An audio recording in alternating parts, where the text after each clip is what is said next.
आइए स्वागत करते हैं आप सभी का आपके अपने YouTube चैनल टीम लक्ष्य में। बहुत बहुत स्वागत है। और जैसा कि हम लोग इस समय यूपी पेट के विषय में चर्चा कर रहे हैं, उसके कुछ सवाल को लेकर आप लोगों से चर्चा होती है। चर्चाएं हमारी कैसी रही हैं इसको आप सब बताते रहें, क्योंकि इससे होता क्या है कि चीज़ें पता चलेंगी कि कितना आप गेन कर पा रहे हैं, कितना नहीं गेन कर पा रहे हैं। बाकी प्रयास ये रहेगा कि आपको ज़्यादा से ज़्यादा दिया जाए, बेहतर किया जाए। तो आइए हमारी जो सीरीज है इस सीरीज को आगे बढ़ाते हैं और देखते हैं कि हमारा अगला पहला सवाल इसमें क्या है। ठीक है ना। पहला सवाल दे रखा है इसमें, इसको देख लें आप एक बार, देखें क्या है सवाल। पहला, सालाच्छादन का संधि विच्छेद क्या है, ये पूछ रहा है। सालाच्छादन का संधि विच्छेद, ठीक है ना। देखें सालाच्छादन का संधि विच्छेद क्या है, ये पूछ रहा है, तो फटाफट से टिक कर दें। साल प्लस आच्छादन दिया है, साला प्लस छादन दिया है, साल प्लस इच्छाद दिया है, साला प्लस छादन दिया है। ठीक है ना। तो फटाफट से टिक कर दें क्या होगा। और मुझे लगता है कि आप सब लोग टिक कर पा रहे होंगे निश्चित रूप से कि इसमें सही जवाब क्या है। तो सालाच्छादन, देखिए शब्द हमारे पास जो है वो है सालाच्छादन, ये हमारा शब्द है सालाच्छादन शब्द है। इसको देखो, क्योंकि इसका जो रूप बनता है, एक बनता है साला प्लस आच्छादन, साला प्लस आच्छादन ये बनता है, ठीक है ना। और एक बन जाता है साल प्लस आच्छादन, साल प्लस आच्छादन। अब आच्छादित होने का मतलब ढका होना, आप तो जानते हैं, ठीक है ना। और साल के दो अर्थ ले लिए जाते हैं। साल का एक अर्थ तो घर से ही है, ठीक है ना, बात समझिएगा। ठीक, जैसे ये साला मुख्य रूप से क्या है, घर है, वैसे ही साल का एक रूप घर से लिया जाता है। साल का एक रूप ओढ़ने वाले साल से भी लिया जाता है। तो चाहे ओढ़ने वाले साल से ढके हों और चाहे घर जिससे ढका हुआ है, ठीक है ना, तो वो लिया जाए। दोनों ही स्थितियां सही मानी जाती हैं। अब चूंकि इसमें साला प्लस आच्छादन है नहीं, तो ऐसी स्थिति में कौन सा जवाब आपका सही हो जाएगा, साल प्लस आच्छादन। संधि के नाम पर कौन सी संधि आ जाएगी भैया, संधि के नाम पे कौन सी संधि आ जाएगी, फटाफट से बोल जाएं, दीर्घ संधि। कौन सी संधि आ जाएगी, दीर्घ संधि, ठीक है ना। तो हमारा जवाब क्या सही हो जाएगा, यहां पर पहला जवाब सही हो जाएगा, साल प्लस आच्छादन, ठीक है। चले आगे बढ़ लेते हैं, हम लोग आगे बढ़ लेते हैं और अगला सवाल देखते हैं कि हमारा अगला सवाल क्या है। अगला सवाल दे रखा है कि पढ़ें, फटाफट पढ़ें। दान का विपरीतार्थक शब्द इनमें से क्या होगा, दान का विपरीतार्थक। और फटाक से अपना जवाब लगाएं।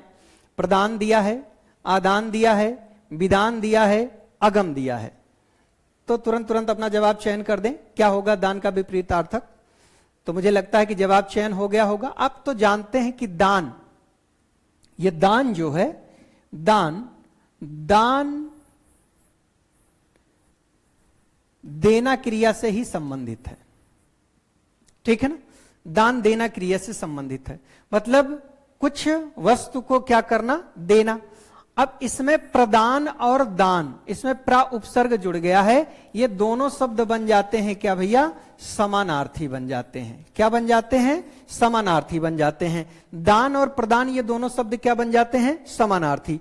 अब देखो विदान ये कोई शब्द नहीं है। अगम तो आप जानते ही हैं कि जहां जाया ना जा सके वो क्या है, अगम है, ठीक है ना। तो जैसे शब्द है क्या, दान, शब्द क्या है, दान है, क्या है, दान। शब्द क्या है, दान है हमारे पास, शब्द क्या है, दान है। दान में हम क्या लगा दें, आदान। दान में क्या लगा दें, तो क्या हो जाता है, आदान। दान हमारे पास दान दिया और दान आया, तो इसलिए विलोम चूंकि पूछा है तो क्या हो जाएगा, आदान हो जाएगा। विलोम शब्द क्या हो जाएगा, आदान हो जाएगा। बात एकदम क्लियर हो रही है। चले ठीक है, अगला सवाल देख लेते हैं, अगले सवाल की तरफ बढ़ लेते हैं हम लोग। अगला सवाल क्या है हमारा, ठीक है, अगला सवाल क्या है। तो अगला सवाल हमारे पास जो है अगला सवाल हमारे पास क्या है? आलोचना। आलोचना का पर्यायवाची इनमें से क्या है? आलोचना। आपके पास 4 ऑप्शन दिए गए हैं। 4 ऑप्शन कौन कौन से हैं? विरोध है, खंडन है, समीक्षा है, परीक्षा है। 4 ऑप्शन दिए गए हैं, ठीक है ना। आलोचना पूछा है, आलोचना। अच्छा, आलोचना में आप तो जानते हैं कि एक शब्द है क्या? लोचन। क्या है? लोचन। लोचन किसका पर्याय है? आंख का, ठीक है ना। तो आंख से हम जिस चीज को देखते हैं और देखकर जो उसका तमाम प्रकार का विवरण प्रस्तुत करते हैं वो क्या है? आलोचना, ठीक है ना। अब विरोध तो हो नहीं सकता, इसका समानार्थी पर्यायवाची पूछा है। खंडन और मंडन तो होगा नहीं, परीक्षा तो होगा नहीं। इसमें क्या होता है? समीक्षा। आलोचना का अर्थ ही समीक्षा होता है, ठीक है ना। सम प्लस क्या है? सम प्लस इच्छा है, इच्छा। सम प्लस इच्छा, समीक्षा है। इसका मतलब यह है कि ये समान रूप से किसी विषय वस्तु का विवरण प्रस्तुत किया जाए तो वही क्या है? आलोचना है। इसी आलोचना के समकक्ष एक शब्द चलता है समालोचना। तो आलोचना का समानार्थी क्या हो जाएगा? समीक्षा हो जाएगा। बात एकदम क्लियर हो रही है? चलें, ठीक है, आगे बढ़ लेते हैं हम। अगला सवाल देखते हैं कि हमारा अगला सवाल क्या है। अगला सवाल क्या है? दिया है चिकीर्षा। चिकीर्षा के लिए उचित वाक्यांश क्या है? चिकीर्षा के लिए उचित वाक्यांश क्या है? चंचल चित्त वाला दिया है, चित्त को शांत करने वाला दिया है, किसी काम को करने की इच्छा दिया है, चिल्लाने की इच्छा, ठीक है ना। तो चिकीर्षा आप जानेंगे, चिकीर्षा के लिए चंचल चित्त वाला नहीं है, बिल्कुल भी नहीं है। चित्त को शांत करने वाला नहीं है, बिल्कुल नहीं है। चिल्लाने की इच्छा बिल्कुल नहीं है। क्या है? किसी काम को करने की इच्छा क्या होती है? चिकीर्षा होती है। किसी काम को करने की इच्छा क्या कहलाती है? चिकीर्षा कहलाती है, ठीक है ना। किसी काम को करने की इच्छा। आ जाए अगले सवाल पर। अगले सवाल पर आ जाए। अगले सवाल पर आ जाए। अगला सवाल हमारा क्या है? निम्न में कौन सा शब्द स्त्रीलिंग नहीं है? फटाफट करते जाएं, फटाफट करते जाएं। हिंदी पे जितना ही समय बचाएंगे बाकी सब्जेक्ट आप उतना ही बेहतर करेंगे। हिंदी में हमें ज्यादा समय नहीं गंवाना है, ज्यादा समय नहीं लगाना है, बस देखते जाएं, करते जाएं। और मुझे लगता है कि बहुत आसानी से आप जवाब कर पाएंगे, कोई समस्या नहीं आएगी। देखिए क्या पूछा है? कौन सा शब्द स्त्रीलिंग नहीं है? स्त्रीलिंग नहीं है। स्त्रीलिंग नहीं है इसका मतलब पुल्लिंग होगा। क्या दिया है? अवस्था। अवस्था आती है, अवस्था आती है। चट्टान, ऊंची चट्टान। चट्टान, ऊंची चट्टान किस रूप में प्रयोग हो रहा है? स्त्रीलिंग। आती है किस रूप में प्रयोग हो रहा है? स्त्रीलिंग। गौरैया का लिंग ध्यान रखिएगा स्त्रीलिंग है। बात समझ रहे हैं? गौरैया का लिंग क्या है? स्त्रीलिंग है। आसन, आसन लगाया जाता है, आसन लगाया जाता है, आसन लगाया जाता है। किस रूप में प्रयोग हो रहा है? पुल्लिंग के रूप में, ठीक है। सवाल आपका पूछा है कि कौन सा स्त्रीलिंग नहीं है। स्त्रीलिंग कौन सा नहीं है? आसन, ठीक है ना। आसन स्त्रीलिंग शब्द नहीं है। तो कैसा शब्द है ये? पुल्लिंग है। चलें आगे बढ़ लेते हैं, आगे आ जाएं, ठीक है ना। फटाफट से अपना कंप्लीट करते हैं 20 के 20 सवाल। चलें आ जाएं, अगला सवाल देखते हैं। तो 20 के 20 सवाल हम तुरंत कवर करते हुए चलेंगे। पूछा है वर्तनी की दृष्टि से शुद्ध शब्द कौन सा है? फटाफट से लगाइए, सब पढ़ाए हुए शब्द आए हैं। एक भी ऐसा नहीं है कि जो पढ़ा हुआ ना हो, ठीक है ना। एक भी ऐसा शब्द नहीं है जो पढ़ा हुआ ना हो। ध्यान रखेंगे यहां पर जो है हल चिन्ह का प्रयोग है, इसका ध्यान रखेंगे। हल चिन्ह का प्रयोग है। वास्तव में इसमें जो प्रिंट होना चाहिए था उस प्रिंट में थोड़ी सी गड़बड़ी हो गई है, ठीक है। इसी के साथ ना का प्रयोग होना चाहिए था। खैर फिलहाल कोई बात नहीं है।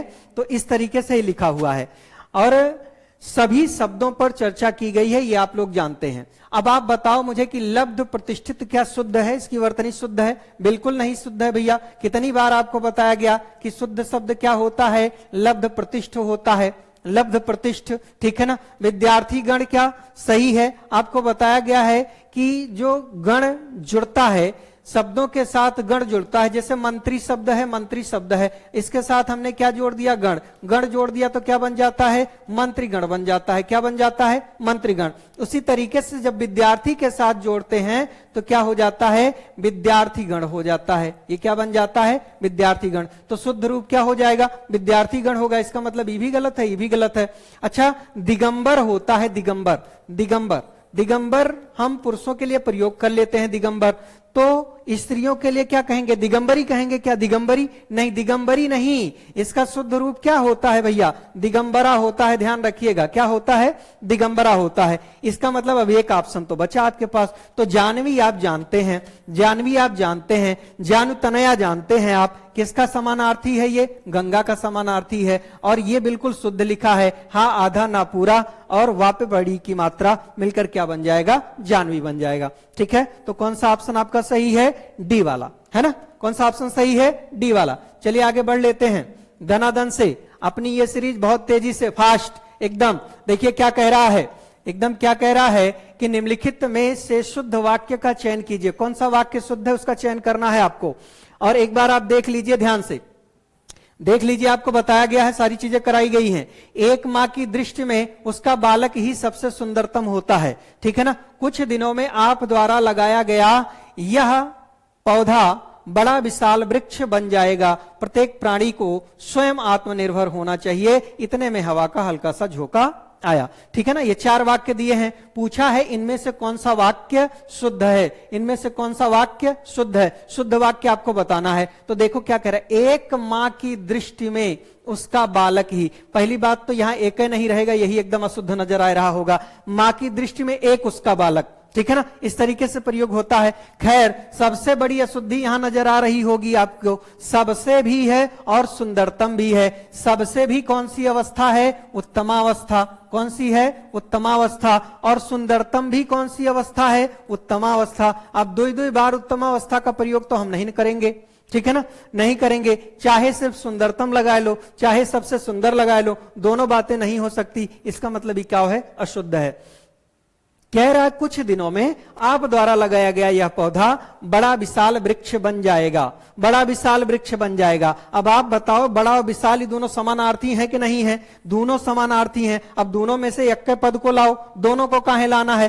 क्या दोनों अलग अलग बात कह रहे हैं? नहीं, दोनों एक बात कह रहे हैं। बड़ा भी वही और विशाल भी वही। इसका मतलब है कि यह भी क्या हो जाएगा? अशुद्ध हो जाएगा। आगे कह रहा है प्रत्येक प्राणी को स्वयं आत्मनिर्भर होना चाहिए। अब देखो यहां आत्म और स्वयं, आत्म और स्वयं, आत्म का अर्थ भी स्वयं से होता है और स्वयं तो लगा ही है। अब दोनों बातें तो नहीं आ सकती हैं। प्रत्येक प्राणी को आत्मनिर्भर होना चाहिए कह लीजिए तो बात सही हो जाएगी।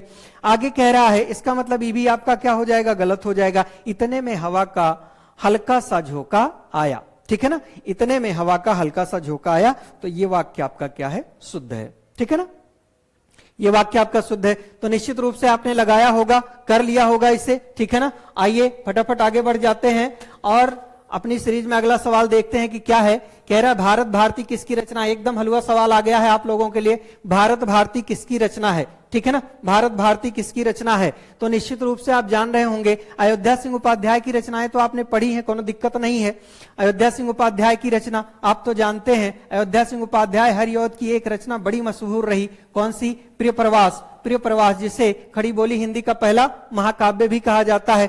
भारतेंदु हरिश्चंद्र खूब लिखे, प्रेम माधुरी लिख दिए, प्रेम प्रलाप लिख दिए, प्रेम तरंग लिख दिए, प्रेम सरोवर लिख दिए, ठीक है, समधिन मधुमास लिख दिए, उर्दू का स्यापा लिखा इन्होंने, दशरथ बिलाप लिखा, ठीक है ना, सॉरी दशरथ बिलाप ने फूलों का गुच्छा लिखा। तो ये सब रचनाएं किसने लिख दी? भारतेंदु हरिश्चंद्र ने। महावीर प्रसाद द्विवेदी आप तो जानते हैं कि काव्य रचना इन्होंने की नहीं, काव्य रचना में इनका मन नहीं लगा, छुटपुट काव्य रचनाओं को छोड़कर। बाकी इन्होंने निबंध खूब लिखे हैं, आपको पता है, निबंध खूब लिखे हैं। ठीक है ना? काव्य मंजूषा बड़ी चर्चित रचना रही इनकी। खैर आगे आ जाएं तो भारत भारती पूछा है। भारत भारती किसकी रचना है? मैथिली स्वर्णगुप्त की रचना है भारत भारती। भारत भारती किसकी रचना है? मैथिली स्वर्णगुप्त की रचना है। बड़ी महत्वपूर्ण रचना है। अच्छा, इसी रचना पर इन्हें राष्ट्र कवि की उपाधि भी मिली। किसकी उपाधि मिली? राष्ट्र कवि की उपाधि मिली। किसने दी थी? महात्मा गांधी ने दी थी। राष्ट्र कवि किसे कहा जाता है? मैथिली स्वर्णगुप्त का नाम आता है तो आपको पता है। ठीक है ना? तो चलें, ये आपका तो भारत भारती किसकी रचना है? तो निश्चित रूप से किसकी है? मैथिली स्वर्णगुप्त की। एकदम बात क्लियर हुई होगी। चलिए आ जाएं, फटाफट से आगे आ जाएं। कहा है ईसा, ईसा, ईशा शब्द युग्म का अर्थ है। ईशा, ईशा, ठीक है ना? ईशा, ईशा शब्द युग्म का अर्थ है महान तपस्वी दिया है, परोपकारी प्रभुत्व दिया है, त्याग ऐश्वर्य दिया है, ऐश्वर्यशालिनी हल्की लंबी लकड़ी दिया है। ठीक है ना। तो आप जानते हैं, देखिए आपके सामने कुछ शब्द मिलते हैं, जैसे एक ही मिल जाता है ईस, और ईस के बाद मिल गया क्या, ईसा मिल गया। ठीक है ना। अब ईस, ईसा भी समश्रुति भिन्नार्थक में पूछा जा सकता है आपसे, ऐसा भी हो सकता है। एक शब्द मिलता है ईसु, मिल जाता है ईसु। एक शब्द यहां दिया गया है क्या, ईशा। ठीक है ना, एक शब्द दिया ही गया है। तो ईस तो आप जानते हैं तमाम तरीके से जगदीश लिखा मिल जाता है। ठीक है ना। जैसे मान लीजिए सुरेश लिखा, महेश लिखा, दिनेश लिखा, यहां सब जगह ईस शब्द ही है। तो वहां ईस का अर्थ किससे ले लिया जाता है, स्वामी से। ठीक है ना। अब ईसा कह रहा है तो स्त्रीलिंग बना रहा है, स्त्रीलिंग बना रहा है तो इसका मतलब क्या हो जाएगा, ये स्वामिनी हो जाएगा। क्या हो जाएगा भाई, स्वामिनी हो जाएगा। इसका मतलब ये स्वामिनी हो गया, ये स्वामी तो ये स्वामिनी। और इस तो आप जानते हैं किसके लिए है, तीर के लिए है। ईसा, ईसा आप जानते हैं, आपने ध्यान दिया हो कभी तो ये देखो भैया ये क्या है, हल है, और हल में ये जो लंबी लकड़ी लगती है इसको हम क्या कहते हैं, ईसा कहते हैं। क्या कहते हैं, ईसा कहते हैं। तो यहां पर हल की लंबी लकड़ी तो मिल रहा है, ठीक है ना, और आपको स्वामिनी नहीं मिल रहा है, तो देखो ऐश्वर्यशालिनी दे दिया है उसकी जगह पर। तो कौन सा विकल्प सही हो जाएगा, डी। कौन सा विकल्प सही हो जाएगा, डी विकल्प। ठीक है ना, बिल्कुल क्लियर हो रहा है। आगे आ जाएं, अगले सवाल की तरफ बढ़ लेते हैं। देखिए क्या कह रहा है, अंधे का आगे रोवे आपन नैना खोवे। अंधे का आगे रोवे आपन नैना खोवे का सही अर्थ क्या होगा, इस लोकोक्ति का सही अर्थ क्या है। मूर्ख को समझाने से कोई लाभ नहीं होता, दूसरों के आगे कहने से कष्ट बढ़ता है। जो अपने कष्ट को न समझे उसके आगे दुखड़ा रोने से कोई लाभ नहीं होता है। जो सहायता न कर सकता हो उसे अपना कष्ट बताना व्यर्थ है। ठीक है ना। तो समझिए इसमें क्या होएगा। अब देख लीजिए, एक तो आपका तुरंत हो जाएगा कि दूसरों के आगे कहने से कष्ट बढ़ता है, इसको एकदम हटा दीजिए। ये एक आपका एकदम निकल रहा है। अच्छा, इसमें ऑप्शन बहुत नजदीकी रखे गए हैं, अगर आप ध्यान दें तो बहुत नजदीकी ऑप्शन है। जो सहायता ना कर सकता हो उसे अपना कष्ट बताना व्यर्थ है। तो कहीं ना कहीं ये बात कुछ हद तक लागू हो सकती है, लेकिन देखें कह रहा है कि अंधे के आगे रोवे। रोवे का मतलब कहीं ना कहीं हृदय में क्या है, कुछ कष्ट जैसा भाव है, कुछ कष्ट जैसा। रोने का मतलब क्या होता है, कुछ कष्ट जैसे भाव होते हैं। ठीक है ना। तो यहां पर मूर्ख को समझाने से कोई लाभ नहीं होता, यह भी हो सकता है। जो अपने कष्ट को ना समझे, जो अपने कष्ट को ना समझे उसके आगे दुखड़ा रोने से कोई लाभ नहीं है। यह गलत लिख दिया गया, नहीं तो यही सही हो जाता। जो आपके कष्ट को ना समझे उसके आगे दुखड़ा रोने से कोई लाभ नहीं होता। अगर ऐसा लिख देता, जो अपने नहीं आपके, जो आपके कष्ट को ना समझे उसके आगे दुखड़ा रोने से कोई लाभ नहीं है, तो ऐसी स्थिति में कौन सा सही हो जाएगा, मूर्ख को समझाने से कोई लाभ नहीं होता। वैसे भी आप जान रहे हैं कि एक पढ़ते हैं अंधों में काना राजा। अंधों में काना राजा की मतलब यह हो जाता है कि मतलब गवारों में कम पढ़ा लिखा, कम से कम कुछ तो हो, एकदम गवार हो, मूर्ख जो हैं उस मूर्ख सभा में कुछ तो विद्वान है। तो कहीं ना कहीं उस स्थिति से ले लिया गया है, तो मूर्ख को समझाने से कोई लाभ नहीं होता। ठीक है ना, ये इसका हो जाएगा। चलें आगे आ जाएं, फटाफट अगला सवाल देख लेते हैं हम लोग। और अगला सवाल हमारे पास क्या है, देखिए आपके पास गद्यांश आ गया है। ठीक है ना, गद्यांश आ गया है। ठीक है, देखें आपके पास गद्यांश आ गया है, और इस गद्यांश में, इस गद्यांश को आप पढ़ लीजिए। इस गद्यांश में जो स्थितियां हैं, ठीक है ना, गद्यांश बढ़िया है। और दो गद्यांश लेकर आया हूं, दोनों अपने आप में बहुत अद्भुत और बहुत ठीक ठाक दिए गए हैं। और इन दोनों गद्यांशों का आप अध्ययन कर लें। अध्ययन करने के बाद इसके जो सवाल हैं उन सवालों को देखा जाता है। इस गद्यांश पर जो प्रश्न आए हैं वो गद्यांश में मिल जाएंगे, अगर आपने ध्यान से पढ़ा इसको। तो मैंने कहा कि गद्यांश पढ़ने का सबसे बढ़िया तरीका है कि आप उसको पढ़ते जाइए और पढ़ने के साथ साथ आत्मसात करते जाइए। दूसरी बात, अगर इसका शीर्षक पूछ लेता है, आप जानिए, तो शीर्षक या तो ऊपर की 2-3 लाइन में या तो नीचे की 2-3 लाइन में यही मिलेगा आपको। ठीक है, अगर पूछ लेता है तो हमें ऊपर देखना है और नीचे देखना है। शीर्षक के लिए बस इतना करना है। चले देखते हैं क्या कह रहा है कि सच्चे वीर, जो सच्चे वीर होते हैं, जो सच्चे वीर अपने प्रेम से लोगों को सदा के लिए बांध देते हैं। एकदम सही बात है। वीरता की अभिव्यक्ति कई प्रकार से होती है, कभी लड़ने मरने, भैया वीरता की अभिव्यक्ति की बात तो क्या करना है, हिंदू राजाओं में देखो कोई जाए के सामने खड़ा होकर मूंछ पे ताव दे दे तो ले तलवारें निकल जाती थी, मारकाट शुरू हो जाती थी। तो लड़ने मरने खून बहाने से, तोप तलवार के सामने बलिदान करने से होती है। तो कभी जीवन के गूढ़ तत्व और सत्य की तलाश में बुद्ध जैसे राजा विरक्त होकर वीर हो जाते हैं। वीरता के अलग अलग प्रकार हैं, इसीलिए जब आप वीर रस पढ़ते हैं तो उसके 4 भेद हो जाते हैं। तो वीरता के अलग अलग प्रकार हैं। वीरता एक प्रकार की अंतः प्रेरणा है। जब कभी उसका विकास हुआ तभी एक रौनक, एक रंग, एक बहार संसार में छा गई। वीरता हमेशा निराली और नई होती है। वीरों को बनाने के कारखाने नहीं होते, वे तो देवदार के वृक्ष की भांति जीवन रूपी वन में स्वयं पैदा हो जाते हैं। ऐसी ही लाइन सच्ची वीरता अपने पाठ में आपके साहित्यकार अध्यापक पूर्ण सिंह की यही लाइन वो वहीं से ले ली गई है, लेकिन यह अपठित गद्यांश से आप समझिएगा, ठीक है ना। कह रहा है कि वीरों को बनाने के कोई कारखाने नहीं होते, वे तो देवदार के वृक्ष की भांति जीवन रूपी वन में स्वयं पैदा होते हैं और बिना किसी के पानी दिए, बिना किसी के दूध पिलाए बढ़ते हैं। जीवन के केंद्र में निवास करो और सत्य की चट्टान पर दृढ़ता से खड़े हो जाओ। बाहर की सतह को छोड़ करके अंदर की तह में पहुंचो, तब नए रंग खिलेंगे। यही वीरता का संदेश है।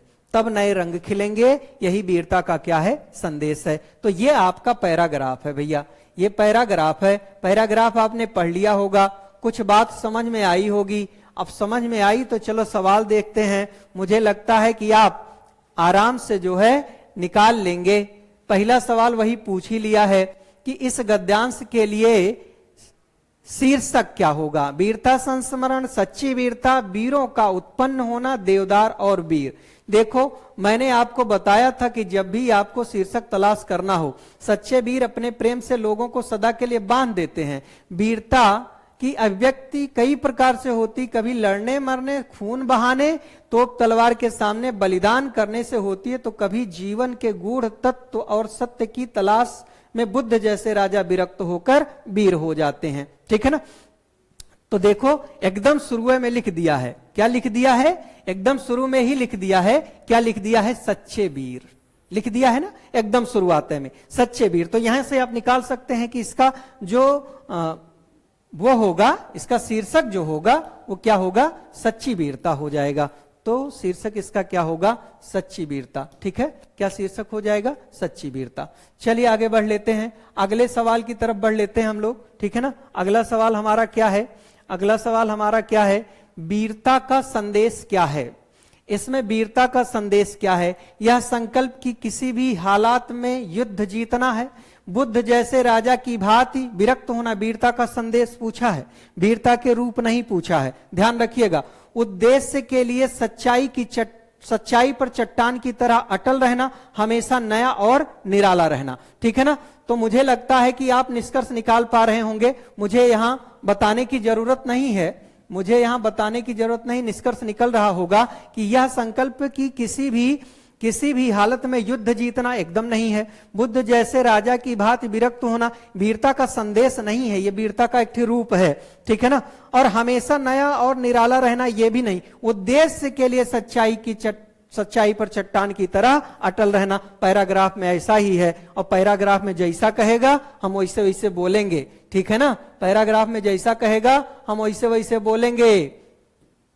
तुम दिन को अगर रात कहो रात कहेंगे, ठीक है ना। जैसे पैराग्राफ में कहेगा हम वैसे बताएंगे, उसी तरीके से हमें इसका चयन करना है जब आपका चुनाव करना है, ठीक है ना। आगे देखिए क्या कह रहा है, आगे क्या कह रहा है भैया, वीरों की देवदार वृक्ष से तुलना की गई क्योंकि दोनों खाना पीना मिलने पर ही बढ़ते हैं, दिल का उदार होता है, ठीक है। यहां जो भी है कुछ इसमें मिस्टेक्स है, का दिल उदार, अच्छा इनका दिल उदार होता है, ठीक है, इनका दिल उदार होता है, सत्य का हमेशा पालन करते हैं, स्वयं पैदा होते हैं और बिना किसी के दूध पिलाए बढ़ते हैं।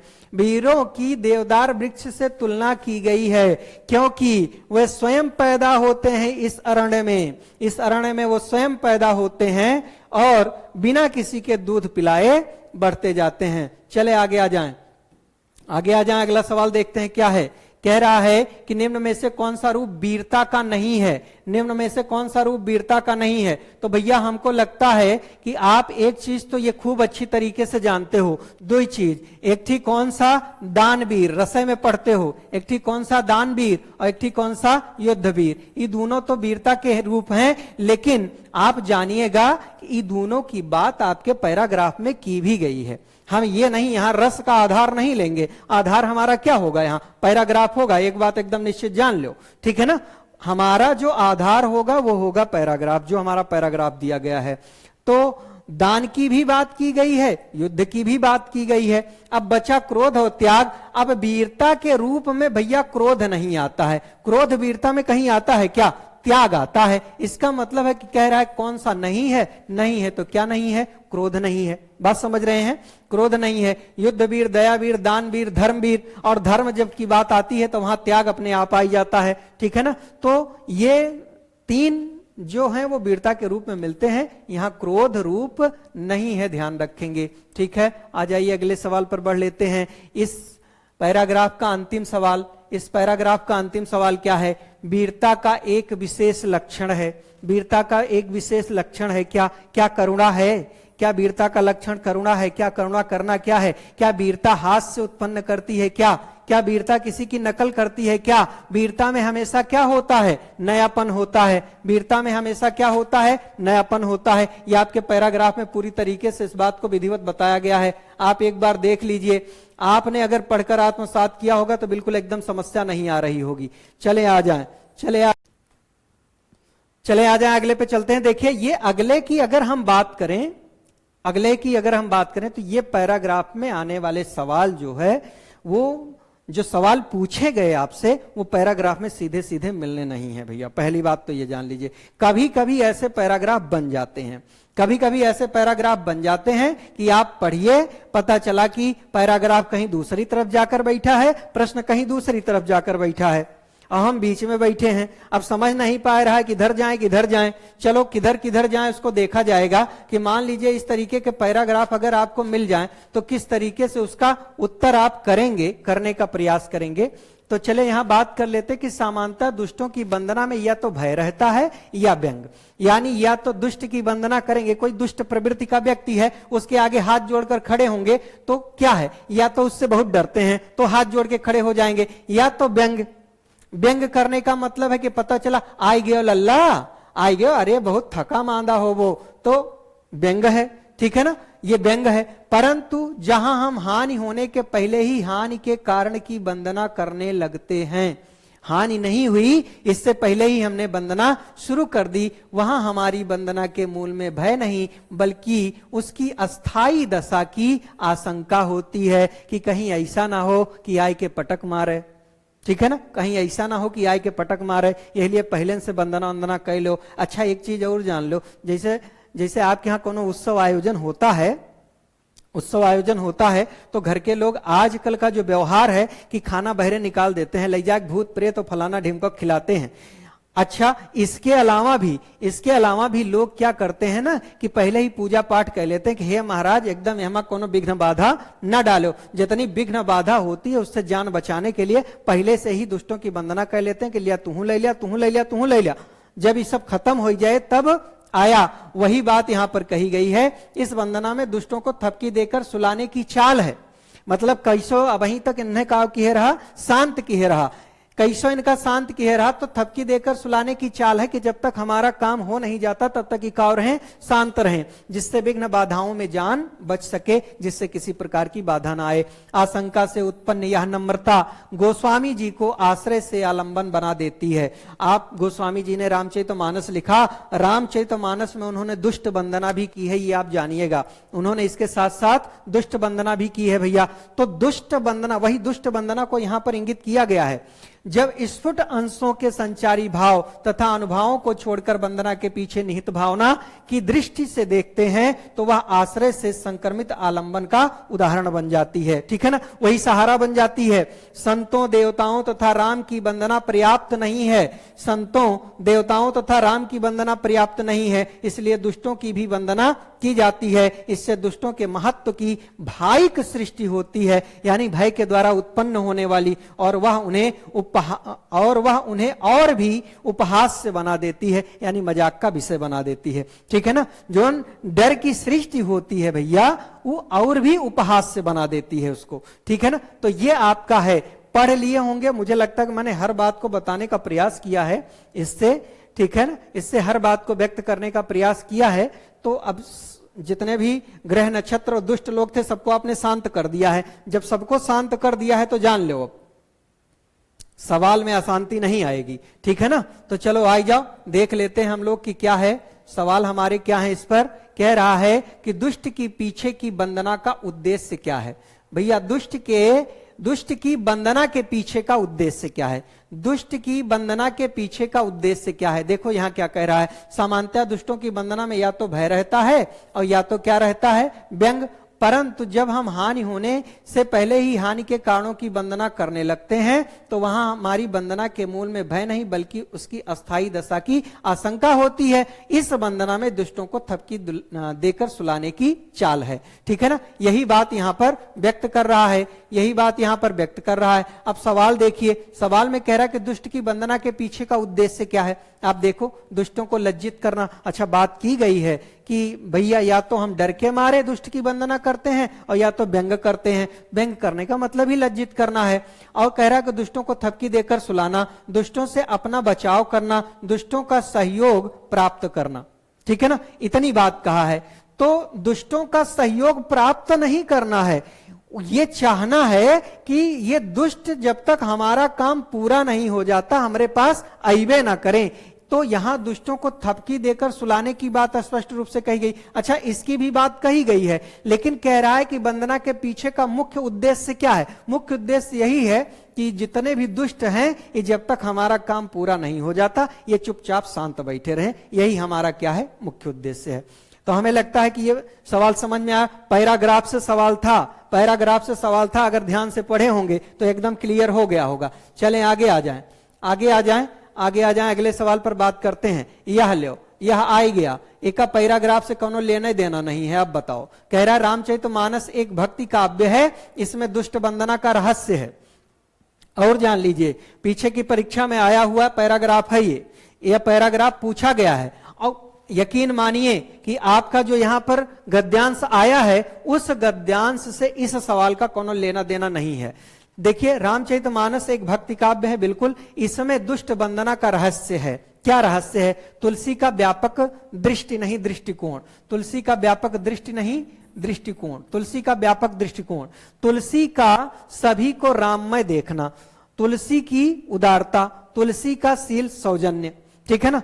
अच्छा, अब समझिए क्या जो है मतलब रामचरितमानस में जो दुष्ट वंदना की गई है इसका रहस्य क्या तुलसी का शील स्वभाव हो सकता है क्या? एकदम नहीं हो सकता भाई। शील स्वभाव के कारण क्या दुष्ट की वंदना करेंगे? अरे शील स्वभाव के कारण अगर वंदना करने हैं तो संत की वंदना करेंगे। तुलसी की उदारता एकदम नहीं। ये दो ऑप्शन तो एकदम छट जाते हैं। अब आ जाए रामचरितमानस। अच्छा, ध्यान रखना है हमें, उत्तर हमें चाहे जिसका देना है, ध्यान हमें पैराग्राफ का ही रखना है, उसी को आधार बनाकर उत्तर करना है। और रामचरितमानस की बात का है तो उसमें दुष्ट वंदना की गई है, आप जान रहे हैं।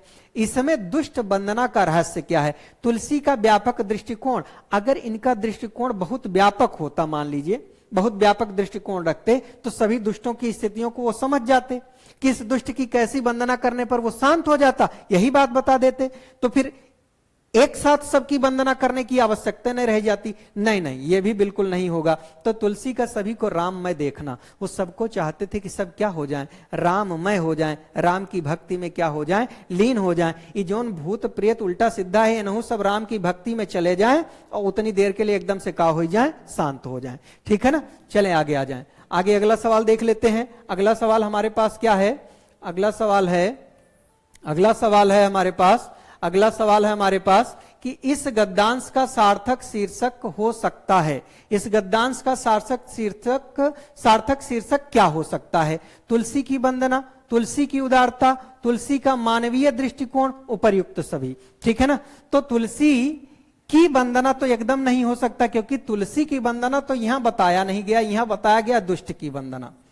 तो तुलसी की वंदना का कोनो मतलब नहीं है। तुलसी की उदारता, अच्छा तुलसी उदार स्वभाव के कारण यहां दुष्ट वंदना को महत्व नहीं दे रहे हैं, तो एकदम नहीं होगा। यहां क्या दर्शाए रहा है? तुलसी का मानवीय दृष्टिकोण, वो जो है जो दुष्ट प्रवृत्ति के हैं उनके प्रति भी वो मानवता बरतना चाहते हैं, इसलिए उनकी क्या कर रहे हैं? वंदना कर रहे हैं। अब जान लीजिए ये सब आपको पैराग्राफ में नहीं मिलने वाला है, ये आपको अपने तर्क से जवाब लगाना है। तो इस तरीके की स्थितियां कभी कभी पैराग्राफ में आ जाती हैं। चले आगे आ जाएं, अगले सवाल पर चर्चा कर लेते हैं हम लोग।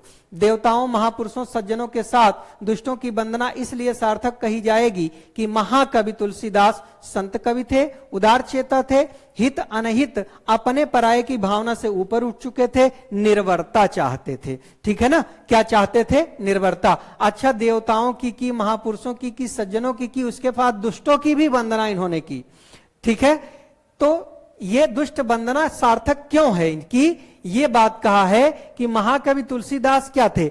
ये संत कवि थे क्या इसलिए? नहीं, एकदम बिल्कुल नहीं। संत कवि थे क्या इसलिए? नहीं, एकदम बिल्कुल ये जवाब नहीं है। उदार चेता थे, बिल्कुल ये जवाब नहीं है। उदारता के कारण उन्होंने दुष्ट वंदना नहीं की है। संत कवि होने के कारण दुष्ट वंदना नहीं की, बहुत सारे संत कवि हुए। ठीक है ना। हित अनहित और अपने पराये की भावना से ऊपर उठ चुके थे। बहुत सारे लोग इसके विषय में सोचेंगे, लेकिन वास्तव में वो क्या चाहते थे? निर्भरता चाहते थे। निर्भरता यानी निर्भयता चाहते थे। निर्भयता यानी दुष्ट शक्तियों से निर्भय होना चाहते थे कि कोई दुष्ट शक्तियां बीच में आके किसी प्रकार का तांडव ना मचाएं। इसीलिए वो क्या चाहते थे? निर्भरता चाहते थे, निर्भयता चाहते थे, जिसके कारण वो जो है उन्होंने क्या की? सभी के साथ साथ दुष्टों की भी वंदना की। चलें आगे आ जाएं, अगले सवाल पर बात कर लेते हैं हम लोग। इसका अंतिम सवाल, आज का अंतिम सवाल भैया। अंतिम सवाल क्या है? जीवन में हास्य का महत्व इसलिए है कि वह जीवन को प्रेरणा देता है, आनंदित करता है, आगे बढ़ाता है, सरस बनाता है। तो ये तो एकदम सवाल मतलब आपके कॉमन सेंस का सवाल है कि आप जीवन में हास्य का महत्व क्यों है, क्या कारण है उसका? क्योंकि अगर हास्य नहीं होगा तो जीवन रस से भरपूर नहीं होगा। तो ये जीवन को क्या बनाते हैं? सरस बनाते हैं। ठीक है ना। तो ये रहे आपके 20 सवाल। ठीक है, आपके 20 सवाल रहे। ये 20 के 20 सवाल आप लोगों ने निश्चित रूप से टिक किए होंगे मेरे बताने के पहले। आप निश्चित रूप से चेक करके बताइएगा कि किसका कितना सवाल सही हुआ है। ठीक है, और इसी के तरीके से निरंतर जुड़े रहिए, लगे रहिए और अपने पढ़ने का जोर जो है बढ़ाते रहिए। परीक्षा में सारी ताकत जितनी भी है पूरी की पूरी ताकत झोंक दीजिए परीक्षा में, यदि परीक्षा में सफल होना चाहते हैं। ठीक है ना। इसी के साथ आप सभी को बहुत बहुत प्यार, बहुत बहुत नमस्कार। जय हिंद।